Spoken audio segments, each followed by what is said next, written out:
Hai semuanya, kami dari mata kuliah perilaku individu dan proses mental, Fakultas Psikologi Universitas Airlangga akan memberikan penjelasan mengenai ilmu psikologi yang kami pelajari di dalam mata kuliah ini.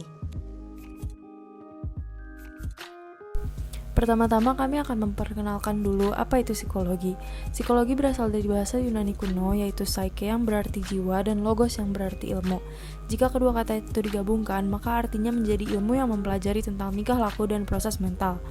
Laboratorium psikologi pertama dibuat pada tahun 1879 oleh Wilhelm Wundt. Lab ini berfokus pada studi saintifik tentang pikiran. Fungsi psikologi sebagai ilmu ada 3. Yang pertama itu untuk menjelaskan apa, bagaimana, dan mengapa tingkah laku terjadi. Lalu yang kedua ada untuk memprediksi, yaitu mampu meramalkan dan memprediksi apa, bagaimana, dan mengapa tingkah laku itu terjadi. Lalu yang ketiga ada pengendalian, yaitu mengendalikan tingkah laku sesuai dengan yang diharapkan. Lalu perspektif dalam psikologi itu ada 4. Yang pertama ada biological, behavioral, kognitif, dan sosiokultural. Lalu kajian dalam psikologi itu ada 4 juga, yaitu yang pertama ada psikologi perkembangan, psikologi sosial, psikologi kepribadian, dan psikologi kognitif. Kesadaran. Kesadaran berarti membagi pengetahuan tentang sesuatu dengan orang lain atau dengan diri sendiri. Ada 6 perspektif kesadaran. Yang pertama itu ada fisiologis. Itu berarti rangsangan yang diberikan menimbulkan reaksi yang berbeda-beda pada tiap orang. Contoh ketika digelitik ada yang geli, ada juga yang tidak.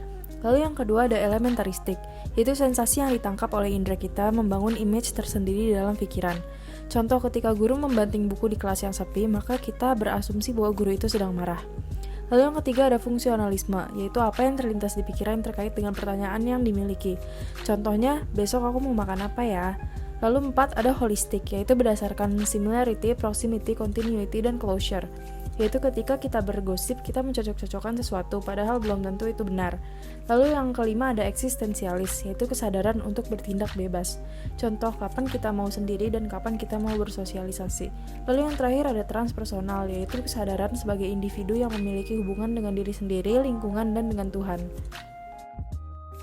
Sekarang kita masuk pada bab sensasi dan persepsi. Pertama, apa sih sensasi dan persepsi itu? Sensasi merupakan proses merasakan lingkungan sekitar kita melalui sentuhan, rasa, pandangan, suara, dan penciuman. Sedangkan persepsi merupakan proses menerjemahkan sensasi dan membuat suatu informasi. Sekarang kita masuk pada karakteristik sensori. Nah, apa saja yang masuk pada karakteristik sensori? Yang pertama ada modality, yaitu rasa, penglihatan, peraba, dan penciuman. Yang kedua ada spatiality. Yang pertama tinggi rendah, yang kedua ke atas dan ke bawah. Yang ketiga ada time space. Yang dimaksud time space di sini adalah cepat, lambat, muda, tua, sebelum dan setelah. Kita masuk pada salah satu teori sensasi, yaitu Theories of Color Vision. Yang pertama ada trichromatic theory. Menurut Young Helmholtz, mata hanya dapat menerima gelombang cahaya dan menerjemahkannya ke dalam salah satu dari 3 warna. 3 warna yang dimaksud adalah biru, hijau, dan merah.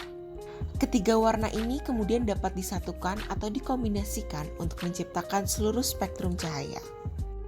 Kedua adalah opponent process theory. Teori ini menunjukkan bahwa kemampuan kita untuk memahami warna dikendalikan oleh 3 kompleks reseptor dengan tindakan yang berlawanan.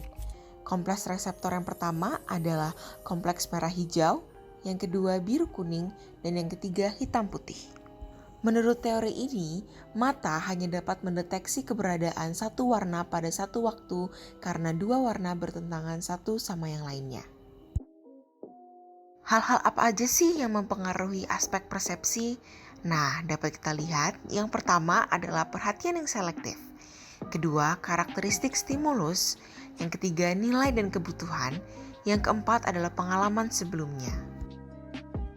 Sedangkan faktor psikologis yang mempengaruhi persepsi itu apa? Nah, yang pertama ada emosi. Contohnya, seseorang yang sedang tertekan karena baru saja bertengkar dengan teman dan mengalami kemacetan, mungkin akan mempersepsikan lelucon orang lain sebagai penghinaan. Yang kedua ada impresi. Contohnya, ketika seseorang memperkenalkan diri dengan sopan dan berpenampilan menarik, akan lebih mudah dipersepsikan secara positif. Begitu juga sebaliknya. Yang ketiga ada konteks. Jadi persepsi kita dipengaruhi oleh latar belakang masalah. Lalu selanjutnya ada atensi dan memori.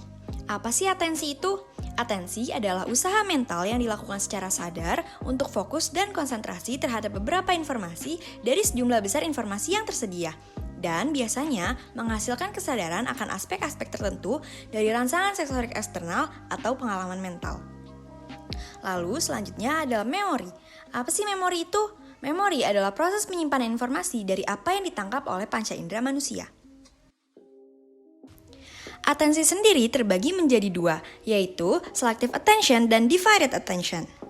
Selective attention adalah perhatian yang terfokus hanya pada satu hal, contohnya pada saat sedang mengerjakan ujian akhir semester. Sedangkan divided attention adalah perhatian yang dibagi kepada dua hal, contohnya saat kita belajar sambil mendengarkan musik. Selanjutnya ada memori yang dibentuk dari 3 proses dasar, yaitu encoding, storage, dan retrieval. Yang pertama adalah encoding, yaitu informasi dari lingkungan kita simpan dalam bentuk coding. Lalu, selanjutnya informasi-informasi tersebut akan disimpan ke tempat penyimpanannya atau yang bisa kita sebut dengan storage. Selanjutnya adalah proses yang terakhir atau biasa disebut dengan retrieval, adalah proses di mana kita merecalling memori tersebut. Pembahasan selanjutnya adalah bahasa. Bahasa adalah sebuah media untuk berkomunikasi. Seandainya tidak ada bahasa, dapat kita bayangkan bahwa kita akan kesulitan berkomunikasi sehingga keinginan kita tidak tersampaikan. Bahasa bersumber dari Nature yang menjelaskan tentang bahasa merupakan bawaan alami.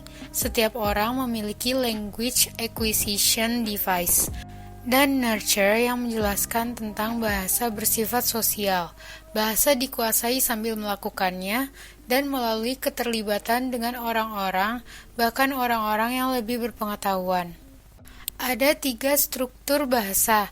Yang pertama, phonological, yaitu bunyi yang berfungsi membedakan makna satu kata dengan kata lain. Sintaktis, yang merupakan susunan dan komponen kalimat atau SPOK, dan yang terakhir, semantik, yang mempelajari arti atau makna sebuah kata.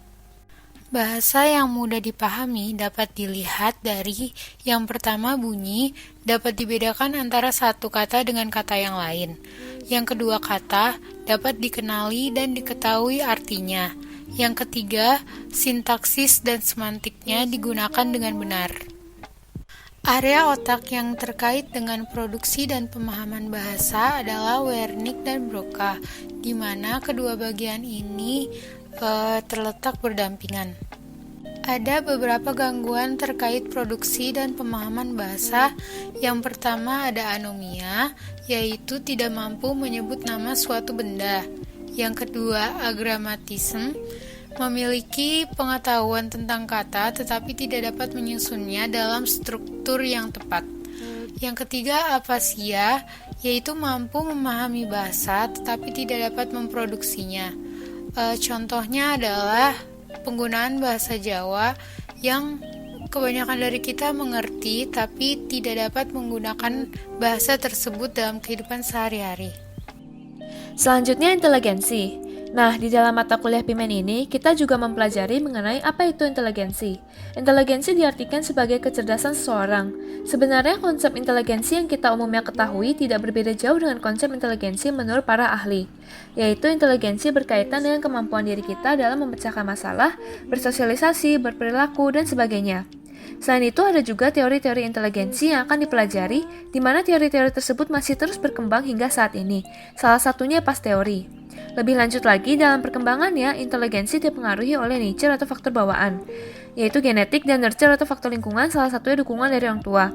Kalau dilihat dari sisi usia seseorang, patokan perkembangan inteligensi ada pada usia 15 tahun hingga 35 tahun, dan setelah itu mulai mendatar.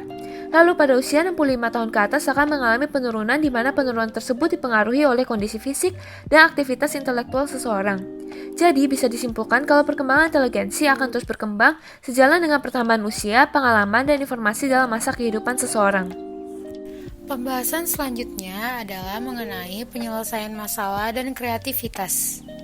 Penyelesaian masalah adalah segala sesuatu yang melibatkan proses kognitif untuk mencapai suatu tujuan.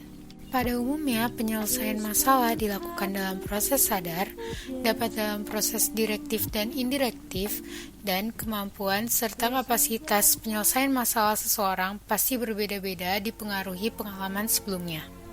Dalam penyelesaian masalah, kita pasti menilai.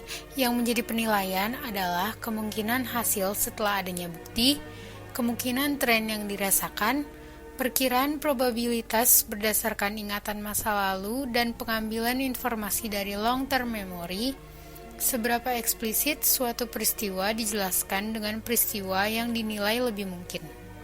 Selanjutnya, dalam pengambilan keputusan dipengaruhi oleh probabilitas dan nilai, potensi kerugian, pengungkapan atau presentasi masalah, pembenaran, penyesalan yang diantisipasi, dan tingkat harga diri. Sedangkan kreativitas adalah kapasitas untuk menghasilkan sesuatu yang keduanya unik dan berguna. Dalam hal ini, keunikan itu penting, karena ide yang muncul pada semua orang tidak dianggap kreatif. Di sisi lain, ide unik juga harus bermanfaat untuk memecahkan masalah. Sekarang kita bahas emosi. Emosi itu apa sih di psikologi? Menurut Goleman, emosi adalah kegiatan pergolakan pikiran, perasaan, dan nafsu, atau setiap keadaan biologis dan psikologi yang berkecenderungan untuk bertindak. Emosi meliputi pengalaman sadar kita yang subjektif bersamaan dengan reaksi tubuh dan ekspresi kita. Terminologi emosi itu ada 3, yaitu afeksi, mood yaitu perasaan sementara, dan yang terakhir temperamen yaitu emosi yang bersifat menetap. Emosi bisa berfungsi sebagai alat komunikasi untuk para binatang dengan mengirimkan sinyal-sinyal mereka untuk insting kita bertahan hidup. Emosi juga bisa digunakan untuk kita memproses memori yang ada di otak kita. Yang terakhir, kita akan membahas motivasi. Motivasi adalah keadaan saat kita terdorong melakukan sesuatu untuk mencapai tujuan utama kita. Sedangkan motif adalah kebutuhan, keinginan, ketertarikan, dan hasrat yang mendorong kita ke suatu arah tertentu. Salah satu teori motivasi dalam psikologi adalah teori hierarki oleh Maslow yang membahas kebutuhan diri kita mulai dari kebutuhan biologis hingga psikologis. 1. Dimulai dari saat kita kelaparan dan haus. Yang kedua, kebutuhan seks yang dipengaruhi oleh faktor hormon. 3. The needs for achievement atau kebutuhan kita berprestasi. Maksudnya adalah jika kita punya motivasi untuk berprestasi tinggi, maka kita akan menjadi sukses. Yang terakhir ada the needs for affiliation. Kebutuhan kita bersosialisasi dengan orang lain. Maka dari itu itu memotivasi kita untuk mencari teman. Sekian video dari kelompok kami, kurang lebihnya mohon maaf. Terima kasih atas perhatiannya.